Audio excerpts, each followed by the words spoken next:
Right. Good morning, everybody. And episode 89, Friday, the 14th of April, 2023.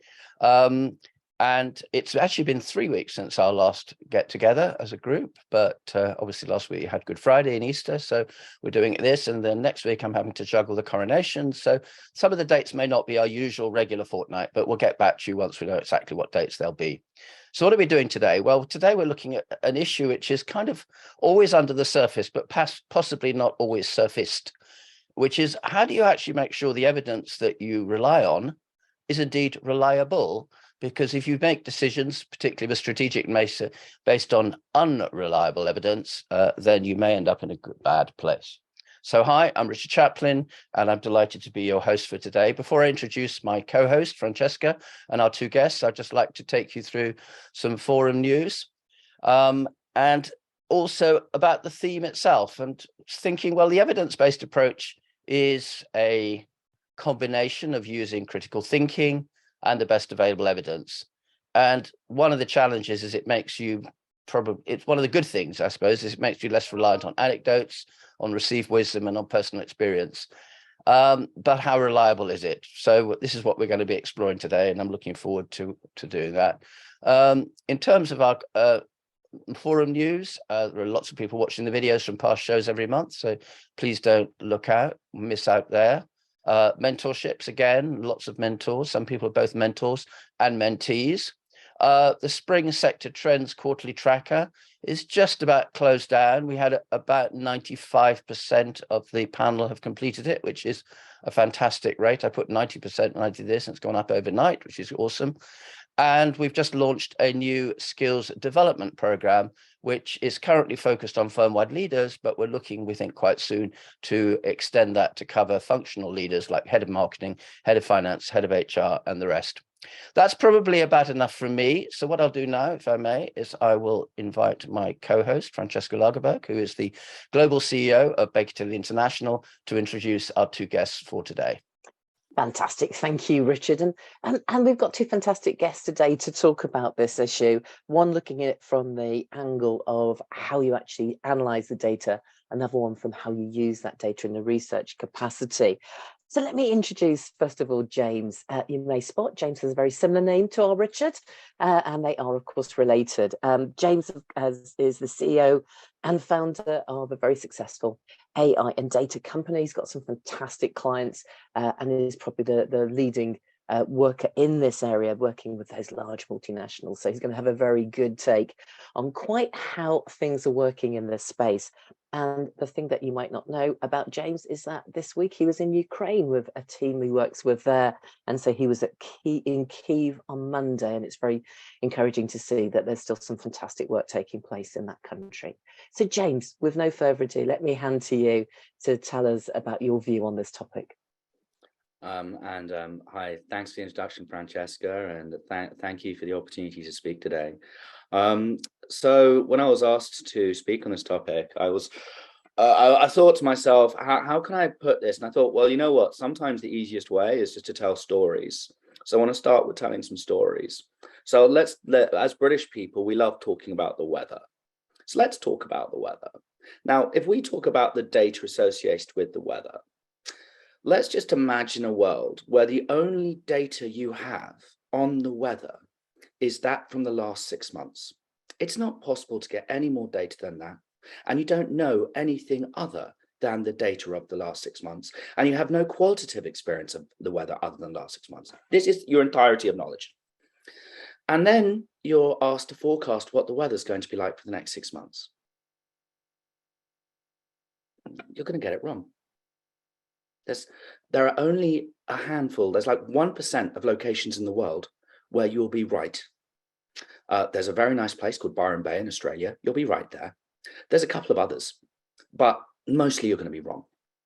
So let's start with the data. How much data do you have? Are you sure that the data you have has criticality? And this is the biggest problem, I think, data analysts have, is when they present findings, do they have criticality of data? So I'm going to move forward. I've only got 5 minutes, but that's the first thought I want to park with you. The second thought, and this is another story and another case study. This is a very, very interesting one. It's a true story. It's called the 5,000 letter con. What happens? A company profiles 5,000 people, which identifies as having reasonable amounts of available funds, 6 figures plus. Long researchers maps it. They send each of these individuals a letter, which is from an investment management firm, which looks completely legitimate, saying, "Hi, we're setting up this investment management firm. We'd like to invite you to invest in our fund at the point we get FCA authorization. As a freebie, here's a tip. In the next month, we anticipate this stock going up." Now, they send that letter to 50% of the 5,000. Then they send the inverse to the other 50%. 1 month later, well, you know what? 2,500 people got a letter, which is 100% accurate. So they send another letter to just those 2,500, and they split it again. We anticipate this other stock is going to go up, but this other stock's going to go down. And they keep going through, and they start getting bites.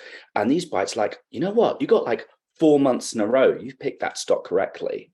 You guys are really good. Yes. We're waiting on FCA authorization. We're waiting on FCA authorization. As soon as our fund's ready, we'll let you know.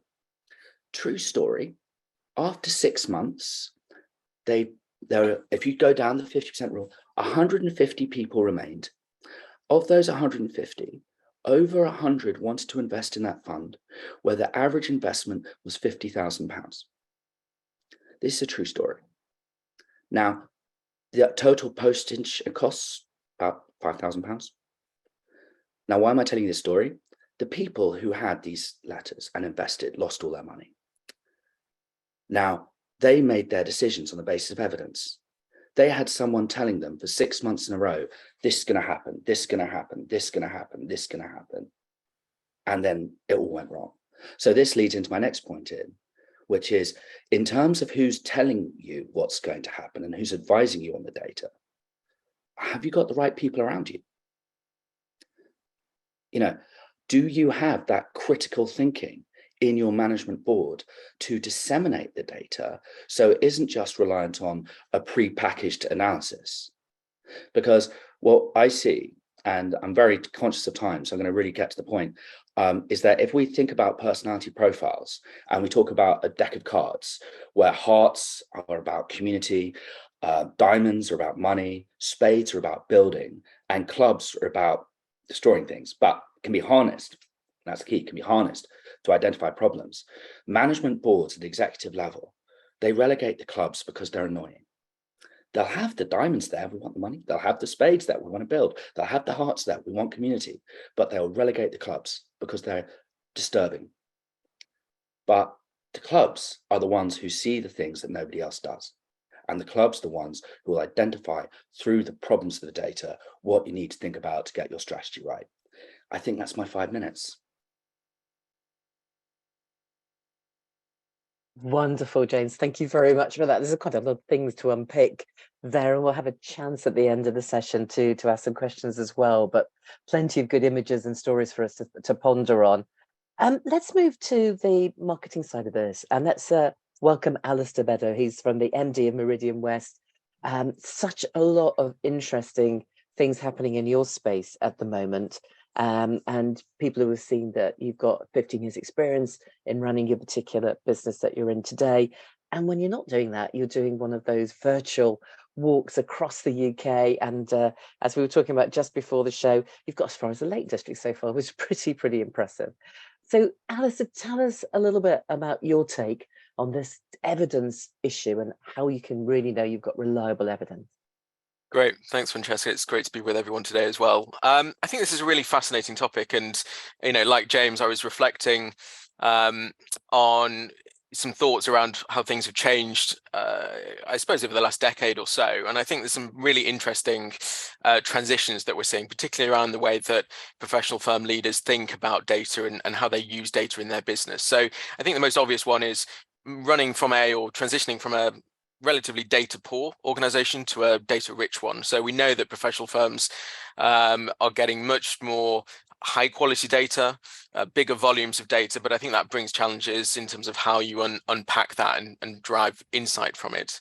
I think another interesting trend that certainly I've seen, reflecting on what James was saying there, is that, firms are moving from being in a position of kind of data agnostic. So, how important is data around that boardroom table, as James was saying, to actually being much more data inquisitive, knowing that actually, data needs to be at the heart of decision making. And I think a really interesting other shift that we're seeing is from a position of being data siloed, where there's lots of different sources of data and insights sitting in pockets across the firm, to being much more data integrated, much more able to look across different data sets to really understand what's going on within the business and within the wider sector in which they operate. And I think it's really interesting that this has obviously happened at a time when, big advances in technology have made, smart data analytics much more accessible to everybody, but also at a time when lots of professional firms themselves have been integrating data services into their own business model in terms of the services that they provide to clients and how they work with clients. And I think this is an area that touches multiple areas of management. So particularly the areas that I spend a lot of my time working with firms on, things like client experience, business development, strategy. Think about some of the big strategic questions facing firms at the moment. Where do we invest? Which kinds of client segments are going to drive the most future growth for the firm? These are all questions where, okay, firm leaders generally have, good intuition. They have a kind of good gut feel about maybe what's happening within their firm. But, I would argue that today is not really sufficient basis on which to make decisions, particularly for, complex decisions about how are markets changing, how do clients think about your firm in relation to competitors. And if these decisions are taken in the absence of data, then I think, as Richard alluded to at the start, it becomes much more anecdotal. You're reliant on, what you hear. You're reliant on those who are shouting loudest with their point of view, probably having the most influence on decisions. You're reliant on the kind of the politics of the firm to take hold. And I think the other point I'd make is it's more difficult for firms or leaders within firms to create the impetus for change without really clear, reliable evidence. So, how can you build that evidence? And I think, here, I think what, certainly what I see in the work that I do, some of the work that we've done in the last couple of years with B2B businesses, particularly those who are, PE or VC backed, very good at taking a broad analysis of the market, bringing in lots of different data sources. So not just, the financials, not just the financials of the business, but looking at those key client segments at a product level, at a service level, what's really driving growth? How does that benchmark against competitors? Really drilling into the client experience data. And again, that can be kind of anecdotal, looking at client reviews, but looking at, at the client data across the board, what's on the mind of your clients, their businesses, how are their needs changing? What data can you get from kind of marketing, software systems, etc.? Where's interest being driven in terms of, your content, your websites? What insight and data can you get around, from employees? What are they seeing from the market? How are they using their time, and other operational data across the firm? So I think, a number of kind of trends are coming together. And I think there's probably three kind of key lessons, I think, to derive from this in the last minute or so that I've got. I think one is, we can sit in a bath of data and not be any clear about the direction forward. I think, therefore, what we need to do is have a clear sense of the questions that you want to answer using data. Avoid that analysis paralysis to really focus in on the change that you want to drive through. I think the second is looking for those opportunities to bring different data sources together. So I think the richness of combining multiple proof points and technology obviously makes it a lot easier to do that now.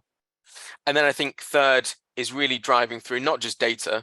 Data is a route to insight, but actually really thinking through what's the implication of the data that we're collecting, what's the kind of strategic impetus that we want to make off the back of that. So I think some big shifts happening, really exciting time to be in this space, and I think lots of kind of opportunities for firms to make smarter decisions about what the future looks like for them.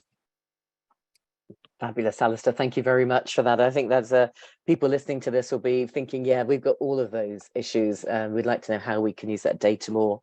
Let's move to some questions, and I'm going to sort of aim some questions at each of you, and then Richard will come in as well. James, if I start with you, I mean, those two cool points you made about criticality of data and about having the right people around you to spot it. But let me pick up on that second point. Actually knowing what it is that you're seeing and having the sense to be able to analyze it feels to me like a really difficult issue for many people who perhaps haven't got the skill set or just a bit overwhelmed by the data you see. In our sector, in the professional services sector, what are the sort of things that people should be putting around themselves to make sure that the data they're really relying on is good data and not like your weather forecast data that's just a snapshot of a small time? I mean, look, I would say in terms of the executive leadership, at the very, very top, you really need to have, I'll say this, not one, two experts, two who are both fully accomplished in their field and who could both go toe to toe with each other if they disagree and both feel completely comfortable in where they're coming from. You don't focus so much on the job titles. It's not about the job titles. One of them might be the finance director. One of them might be the CTO. One of them might be the CIO. One of them might be the COO. It doesn't matter what the specifics of the job title are. What matters is you need to have, I think, two people on your executive leadership who are people that, if they don't agree with something, will keep going and won't back down, no matter how annoying it is for everybody else. Sort of terrier-like approach. There's something very helpful there about constructive conflict in those environments. Yes. And maybe just to follow up on that is, particularly in the world of mid-journey, ChatGPT, fake news, a lot of data is just wrong. Right, exactly. Again, do you think that having those experts is a good way of wheedling out the wheat from the chaff in terms of data? Yeah, I think so, because the truth is, the kind of person who's going to be that annoying is also the kind of person who's gone that forensic beforehand. Because if they will have a nose for it, they're like, this doesn't feel right, and they'll go into it, and they'll find the things, and then they'll create an unease within them. And actually, what's worth remembering is that the reason why they're being so annoying in that meeting is because they care. They're just not expressing it in a constructive way. Yeah, and being open to that and letting that. Exactly. And understanding that other people want to move on to the next agenda point. There's more interesting things to talk about. Oh, we're doing this. But actually, if the strategy is being underpinned by data and you've got somebody there who's really spent the time to identify problems with the data sets, make sure that I'll reframe, make sure you got two of these people, because if it's just one, it's too easy for them to get shadow boxed out the conversation. Like it very much. I've seen that happen. Yes, absolutely. It needs to be two. Alastair, from your point of view, I mean, you talked a lot around the client experience, and I know that's been an area where people have really struggled to get good data to really understand something that goes beyond anecdotal. I mean, are you seeing a shift here with people getting a lot smarter about the type of information that they're both seeking and how they filter out the noise? Because I've always found with client experience data, a lot of it is noise, and it's very hard to get to the nub of what it's really about. Yeah, absolutely. And I think, it points to one of those trends that I was talking about before in terms of just the growth of data, but then actually being able to, as James was saying, question, interrogate that, understand what's helpful, to the decisions you're wanting to make. I think on the client experience side, you've got lots of different types of, potential data sources. You've got the kind of action orientated data, if you like, what are the things that people are actually doing? And a lot of, marketing technology now enables you to capture, what are the things that people are looking at, downloading, interacting with, etc. On the one hand, on the other hand, you've got actual insight directly from clients, and firms are getting, I think, now much smarter about, not just doing those deep dives into particular accounts, particular relationships, but capturing insight across different touch points. So everything from what's the onboarding experience like, through to, feedback on particular matters, relationship reviews, and being able to, track those key metrics, those key changes over time, what's important, for clients, and how is that changing? Because that is, that is something which, you need to be alive to. We've seen, the last 3-4 years demonstrates that, really well. You can't just rely on, what's important to clients, 4 or 5 years ago. It's what's important today and what's important in the future. Yeah. Richard.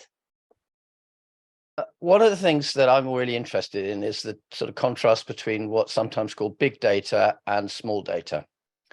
And what I mean by that is almost like the difference between sociology and anthropology.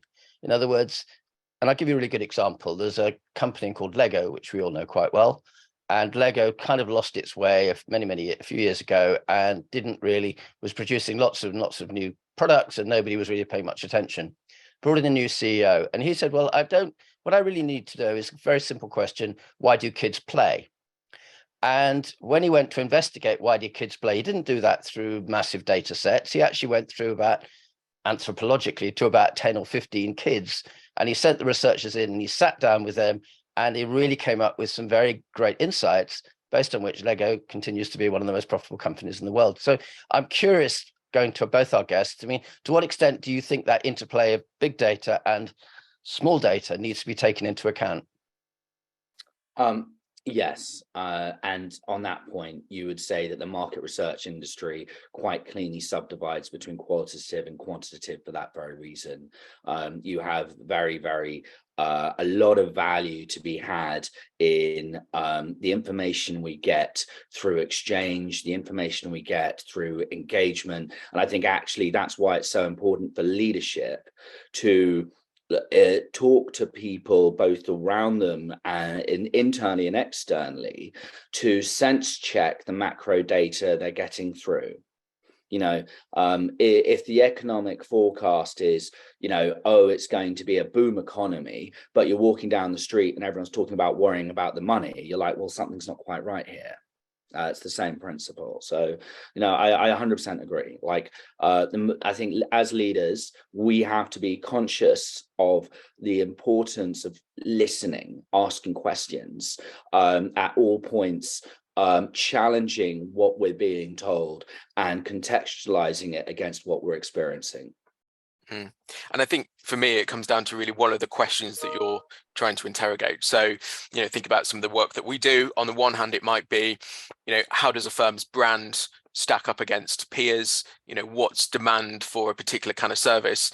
You're not going to get robust answers to that by asking a handful of people about their experiences, right? You need those big data sets to be able to really understand, in a robust way, what the market is telling you.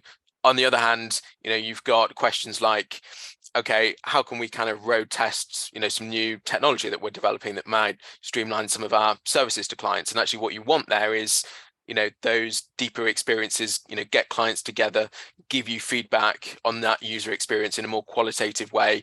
And you don't need hundreds and thousands of clients to do that, but you need some, people that you trust to give you an honest perspective on that. So for me, it really comes down to what kind of question you're trying to address.